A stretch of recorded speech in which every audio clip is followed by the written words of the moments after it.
What's up, guys? Welcome back to my channel. I'm Justin Davis, and today I have another honest review for you. We're going to talk about the iFlight MACH R5 sitting here on the bench. This is the Nebula Nano on here. You can also get an analog version for about $350. Now, this power system on here has been so upgraded that, I'm just getting right into this right now. That when I was doing my power loops with this one, recently I reviewed the Eachine Wizard X220 version 2, and when I was doing a power loop with that one, I came around the back side of the tree, coming back around for that loop, and I bottomed out into the concrete and smash. It didn't have enough power to sort of tote the GoPro at about 3/4 throttle. I thought I was fine. I wasn't fine. I was coming in super low at an extreme angle and bottomed out. This one, however, it has huge wheels on here, guys. I say wheels, I'm joking. They're not wheels, they're motors. They're giant motors. They're the new Zing 2506 1850 kV motors. They're gigantic. It doesn't even, I don't know if you can see that, but it doesn't even look like they're fit for this frame. They look bigger than what this quad should have. And when I first pulled it out of the box, that's the first thing I noticed. I was like, oh my God, these motors, they're gigantic. And this thing is gonna be so fast. And I have to tell you, honestly, I stand up and fly all the time. You guys watch my channel, and I've been standing up, not sitting down, flying freestyle for years. And this is the first quad that was so fast on this power system and 6S battery that it made me dizzy. It was so fast, it made me dizzy for the first time in years. And I don't get dizzy from flying FPV. So I have to tell you, the speed is very high. It is very precise. It's rocking an awesome flight controller on here. This is the new F7 Beast. Even a Whoop AIO stack. They have a Whoop stack on here. It is a 20x20. It's a little longer front to back than your typical 20x20 mount. We also have the Caddx right above that, sort of hanging from this top plate. You have probably enough room on top to put any type of TPU mount. You can get these GoPro mounts from iFlight that'll work with this. You should be able to get the D-Case GoPro TPU mount, or you should be able to get a GoPro mount up here. So this quad will absolutely carry a full-size GoPro, no problem. But what's fun about this quad is just being able to see everything and fly through it. And I say fly through it because today we're gonna saw through a tree branch again. You guys have seen some of my videos where I just go full bore straight through a tree branch. Usually I just power up when I see a tree branch coming, and sometimes I just chew my way through it, and leaves are falling everywhere. And this is one of those power systems that did that. I didn't burn out a motor, thank God, but I sawed some branches, and I'll show you that in the video coming up. This power system is huge. Now, one comment about that as well, I didn't crash into the concrete, which was great. Now, the next thing is that I figured that I would have at least broke a prop. Some of the Eachine props immediately broken when I hit a branch. The Nazgul R5 props here that are new from iFlight, these props, dudes, they sawed right through the tree branch and kept going, like no joke. They are a little scratched on the tips, but that's it. I didn't break off one blade. I'm surprised. So this is kind of a sexy, stripped down version of a freestyle or racing quad. You can use it for either freestyle or racing. It does come with the TPU fin you can add on the front or not. And this will help you with turtle mode if you're racing, and you can flip back over. But you're going to win races with this quad. People are going to blow the doors on multi-GP. For a bind and fly quad, this is one of the best and fastest 6S quads out there. And for freestyle, it's a freaking animal. So let's get out and do some flying. We'll rip some packs, and you'll see I have to throttle back with this quad, and I kept sort of overflying my loops with so much power in this motor system. So the tune is perfect as well. So I love it. iFlight, you did it again. So if you're a beginner, I would still say maybe go with the Nazgul V2.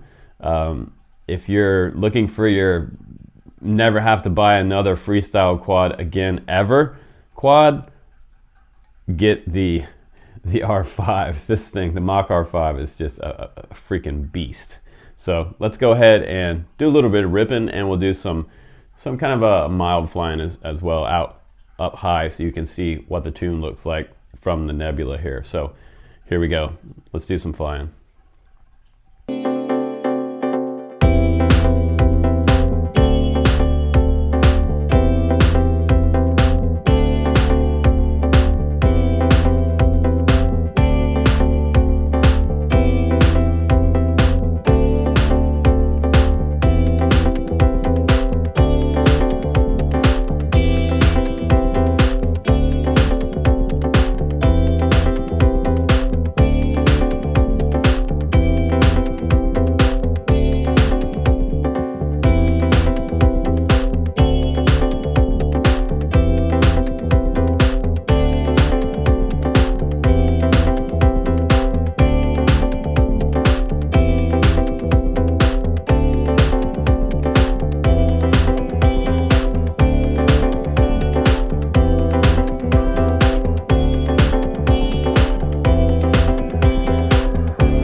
Branches on the ground, you guys. All the leaves, branches, we just flew straight through that.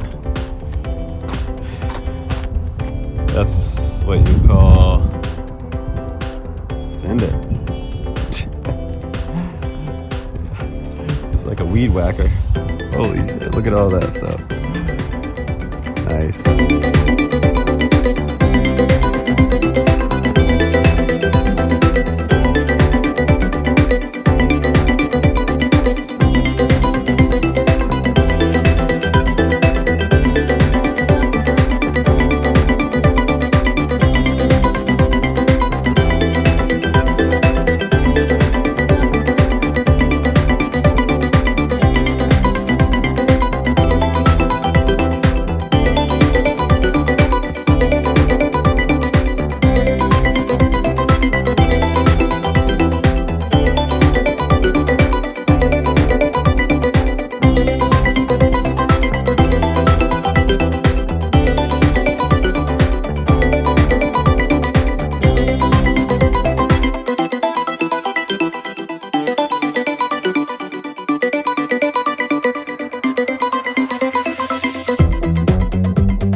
All right, guys, welcome back from the flight test.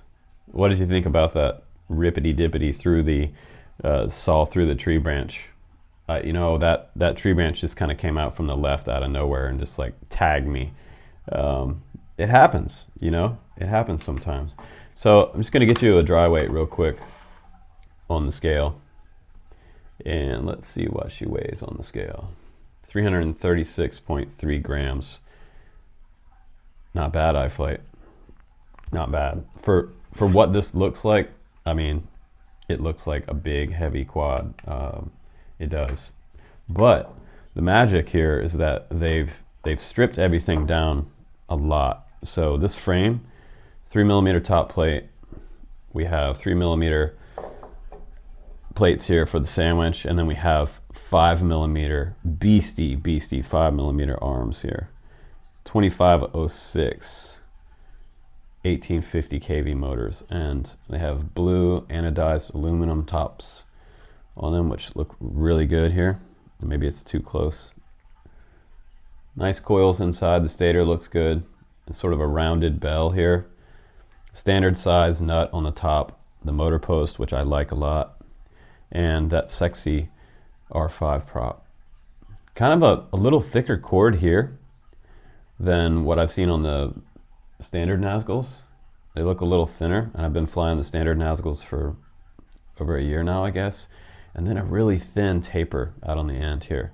So that gives us plenty of boost for freestyle, and then it also creates a nice quiet sounding prop. When this quad takes off, it sounds great. The punch out is through the roof. The 2506 motors are they're beast. I haven't flown these before. I have to say I like these, but it took some getting used to. It really did. They're really fast and they're really powerful. Flying down the same road that I have, that little country road, that gravel road, I found myself backing off the throttle a little bit as I was going down that road. It has a little bit of an S curve to it, so I was like, you know, really trying to not tag a tree going down that road at like 80 miles an hour. This quad will absolutely do. It'll do 100 miles an hour, no doubt about it. On a straightaway on 6S, the 1050 battery is the one I'm going to recommend if you want to fly just a quick freestyle flight, you know, 5 minutes flight. If you want to get 7-8 minutes, you can fly those larger 6S tattoo battery. I think they're like 1400s or 1550s, I believe. That's a pretty big 6S battery. They start to get really big when you get up into that type of milliamp. So one thing to think about there. And I like the way that this has a traditional True X type of setup here. It has 4-bolt top plate release, so you can get to this stack really easy. The Nebula or the Vista is mounted to this top plate right here. So when you release this, all of this comes up and out of the way of the flight controller. So if you need to get to the flight controller, you can. You can see there's a standard size Android style micro USB port right there for Betaflight. All the soldering looks perfect again from iFlight. I love that they started using these plastic covers on the arms as well. This really saved me in a crash a while back on my Nazgul V2. The Nazgul V2 also has these covers, and they will save your wires. They're awesome. We used to actually, a trick is you can cut off an old prop blade and then zip tie it down to the arm, just kind of trim it to fit. And we used to do that with the old chintzy gym fan props we used to fly. Back in the day when we were flying 3S, before we started flying 4S and 6, 5S and 6S, before we moved up the ladder in our batteries, 3S was the norm. And the gym fan props back then, just, man, if you looked at them, they'd break. Like you just bumped the grass barely, broken prop. And that's in the days before bullnose came around. Bullnose got popular and they were super durable, but they drew too many amps. So we ended up going back to this design, and the smooth taper tips on the props really make a big difference, because you can move that fat part of the prop back toward the center of the motor and have a really nice power punch out with a smooth result at high throttle. And that gives you way less vibrations. Bullnose is not needed. I also have in the back here really short stubby antenna. We've got nice thick wire gauge with an XT60 connector back here. TPU mount for my Mortal Mini back here, which is cool. And that's the Crossfire Nano just under this top plate. And this is cool because you're able to get a bamboo skewer in here and bind that up. And I bound it up with my Tango 2, and that's what I was flying for my freestyle sessions with this one. I think, you know, $350, what do you guys think? That's a pretty high price for a bind and fly. And then you still have to buy a radio and goggles and all that. For a beginner, that's a high price point. But if you already have a radio, who cares? Like, $350 is not as much as I actually spent on, wow, one of my original quads that I bought was one of the original bind and flies. Oh man, I can't remember the name of it. It's been so long since I flew that one. But this thing was $400, and I flew it for about 6 months before I sold it. I sold it off to somebody who was just getting into the hobby, who needed it. I think my friend Clinton bought it from me for a friend of his. But we have several different receiver options here. We have the RXSR, which is going to be for Taranis radios. You got the XM Plus receiver option and Crossfire Nano RX as well. And if you want to get it like bind and fly DJI, you can also do that option if you have the DJI controller. So they have all the different options there, with the exception of Futaba and Spectrum. But you can wire up a Spectrum receiver to this flight controller. The strap also looks good here. It's long enough to accommodate even my largest 6S battery, so that's good news for you guys. And you get 2 sets of props in the box. You can also buy the frame. So if you guys want to like build up one of these Mach 5s, R5s yourself, I think the frame is around like $57. Yeah, $57.99 on the Banggood website. And you can also get these props. So if you want to try out the new R5 props, I'll put the link down below for that. You can get 6 pairs of these for like $10, which is pretty good. So yeah, build your own or buy it bind and fly, buy it analog or buy it DJI version. However you want to go. This quad is crazy. I'm going to give this one a 5-star rating for the durability factor. It's way tougher than that Eachine Wizard thingy. I mean, his bulletproof compared to that quad. That quad is like flying glass. I broke it multiple places and times and shredded everything on it. This thing will survive a hit. So durability 5 stars. Fun factor is like 10 out of 10. The power to weight ratio, it's got to be like 10-to-1. Easy, crazy punch outs. You know, elevator to the top floor, super fast. Setting it up, no problem, within about 5 minutes. The tune, 5 stars, like iFlight killed it on the tune. It looks great, flies great. I don't see a lot of vibes, even in the high end of the throttle, so that's good. Power loops were kind of overpowered, so I have to learn how to fly these motors. I have to cut back on the throttle. Overall rating on this one is definitely going to be 5 out of 5. I mean, this is a buy it and fly it kind of quad that, like, it's not going to give you problems. And there's sort of 2 names in the industry right now that are the companies that you can buy it and fly it from. That would be Geprc and iFlight, the 2 leading companies in the bind and fly market. So this is another banger, and I know this one's probably not going to be as popular as the Nazgul V2, but if you want my opinion, oh Justin, which one should I buy, the Nazgul V2 or the R5? Dudes, buy the R5. This thing is badass. I don't even know what else to say about this quad, but it is a total beast.